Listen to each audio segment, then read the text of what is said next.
Palalambutan natin ang ating pork ribs. Magsisinigang tayo sa gabi. Ayan, kumukulo na at lumambot na rin yung gabi. Pero kailangan ko pang palambutin yung pork para talagang matatanggal siya sa buto, yung laman. So, ito pala nilalagyan ko ng sinigang sa gabi. Ayan. Hain natin. Ayan siya, oh, buto-buto. Para may sabaw tayo. Maglagay tayo ng okra. Wala lang akong talong. Maglagay tayo sitaw. Maglagay tayo ng kamatis. Hawak ko kasi yung cellphone. Kaya isang kamay lang ang gamit ko. Kung makita yung ano ko, tripod.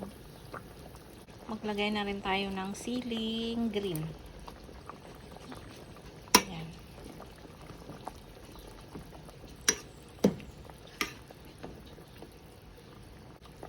Lagyan natin ng magic sarap. Depende sa inyo kung anong gusto nyong ilagay na seasoning guys ha, upang palasa. O kasi magic sarap. Ayan. Then, lutuin lang natin ng konti yung ating mga gulay.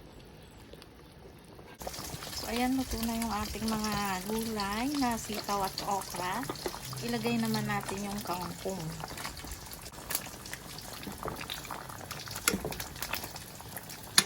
Then, antayin lang natin maluto. 2 minutes. Para hindi siya ma-overcook yung ating kangkong. So, ayan na yung ating sinigang. Luto na. Kain na guys. Salamat sa panonood.